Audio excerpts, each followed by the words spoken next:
Novel kakak senior saya terlalu kuat. Bab 26. Fang Xiao di belakang mendengarnya, tertegun, tidak. Apakah Anda benar-benar memiliki buku kecil?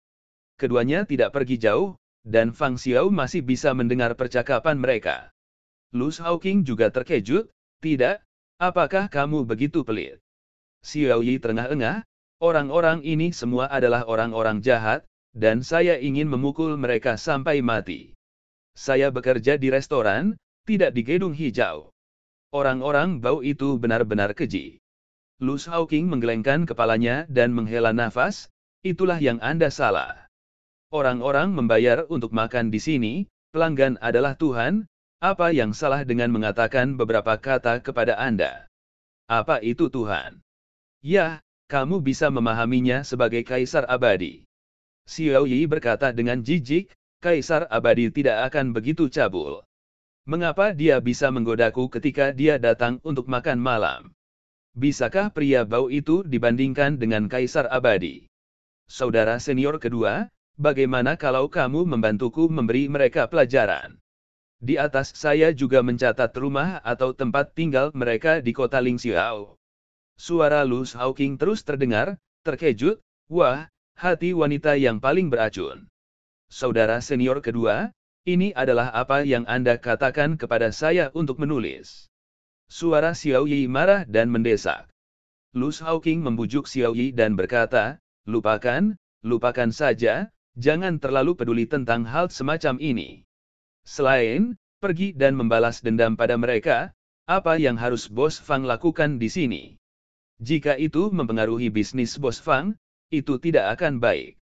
Kamu masih memanggil Suster Xiao Xiao? Apakah itu sedikit teliti? Bermurah hati, polanya lebih besar. Fang Xiao sedikit tertegun setelah mendengar ini. Orang ini akan begitu baik. Tampaknya dia tidak buruk dan tahu bagaimana memikirkan orang.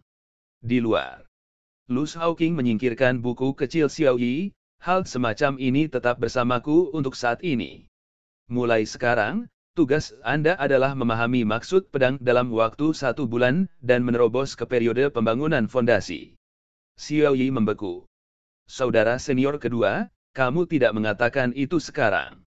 Lu Shaoqing cemberut, rewel, benar-benar bodoh, dan berkata, apakah tidak ada orang luar sekarang? Jangan terlalu banyak bicara, kalau kamu tidak bisa melakukannya, mudah kehilangan orang. Aku tidak tahu mengapa, hati Xiao Yi menjadi bahagia dan penuh harapan. Saudara senior kedua, apa yang harus saya lakukan? Setelah melihat kekuatan dua saudara senior, Xiao Yi juga sangat berharap untuk menjadi orang kuat, yang sama dengan dua saudara senior. Bagaimana melakukannya? Lu Shaoqing sudah punya rencana di hatinya, dan berkata, kembalilah dan istirahatlah untuk 1 malam, besok, pergi ke Gua Pedang. Pedang? Lubang pedang. Wajah Xiao Yi menjadi pucat. Gua Pedang meninggalkan terlalu banyak kesan padanya. Saudara senior kedua, ini, akankah, apakah itu terlalu berbahaya? Bisakah kau berhenti pergi? Lu Shaoqing menatapnya, dan kepala Xiao Yi secara bertahap menurun. Kakak laki-laki yang mencari pria yang tidak dapat diandalkan, Lu Shaoqing berkata dengan percaya diri, jangan khawatir, saya bukan orang yang tidak dapat diandalkan seperti saudara senior, dan tidak akan ada masalah yang melewati lubang pedang di tangan saya. Betapa anehnya kedengarannya. Dibandingkan dengan saudara laki-laki master, Anda lebih seperti pria yang tidak dapat diandalkan, bukan? Juga, tampaknya saudara laki-laki senior juga menjaminnya dengan nada seperti itu sebelumnya. Keesokan paginya, Xiao Yi datang untuk menemukan Lu Shaoqing. Namun, Lu Shaoqing belum bangkit. Xiao Yi, yang sudah memiliki hubungan yang sangat baik dengan Lu Shaoqing, tidak menunggu dengan bodoh dan langsung menepuk pintu. Saudara senior kedua, kakak senior kedua bangkit. Lu Shaoqing tidak bergerak, tapi Xiao Hong terbang keluar. Xiao Hong, di mana saudara senior kedua? Xiao Hong mengusap pipi Xiao Yi dengan kepala dan menjerit 2 kali. Baca lebih banyak novel gratis di situs web kami, tinyurl.com2a54z8b. Saudara senior kedua belum bangun. Xiao Yi menginjak kakinya, saudara senior kedua yang benar-benar tidak dapat diandalkan. Dia jelas mengatakan kepada saya untuk bangun pagi untuk menemukannya, tetapi dia tidur dengan malas, penuh kebencian. Marah. Xiao Yi mendorong membuka pintu dengan telapak tangan dan ingin masuk langsung. Tapi dihentikan oleh Xiao Hong. Xiao Hong terbang di depannya, mencicit. Xiao Hong, maksudmu ada jebakan? Xiao Hong terbang ke tangan Xiao Yi dan menganggukkan kepala kecilnya. Kemudian melebarkan sayapnya dan menggonggong 2 kali. Dan itu jenis yang berbahaya. Xiao Yi terkejut, dan kemudian melirik ke dalam. Itu sangat tenang di dalam, dan tidak ada bahaya sama sekali. Itu adalah aula biasa, dan setelah melewati aula, lebih jauh di dalam adalah ruangan di mana saudara laki-laki senior kedua berada. Tata letak arsitektur rumah tidak berbeda dengan tempat Xiao Yi tinggal. Xiao Yi tidak cukup percaya, bahaya apa yang bisa ada di sini. Kelihatannya tenang, tidak ada bahaya. Xiao Hong berteriak 2 kali lagi, menyuruhnya untuk tidak masuk. Xiao Yi menepuk kepala Xiao Hong dan berkata sambil menyeringai, tidak apa-apa, saya tidak masuk, saya hanya masuk dan membangunkan saudara senior kedua. Xiao Yi hampir tidak percaya bahwa itu ada jebakan di ruangan ini. Dia tidak mendengarkan perbuahan Xiao Hong dan mendorong pintu terbuka dan masuk. Namun, ketika dia melangkah ke aula, pemandangan di depannya berubah dengan cepat. Pada saat Xiao Yi bereaksi, dia sudah berada di tebing. Tanah di bawah kaki Anda hangus hitam dan telanjang.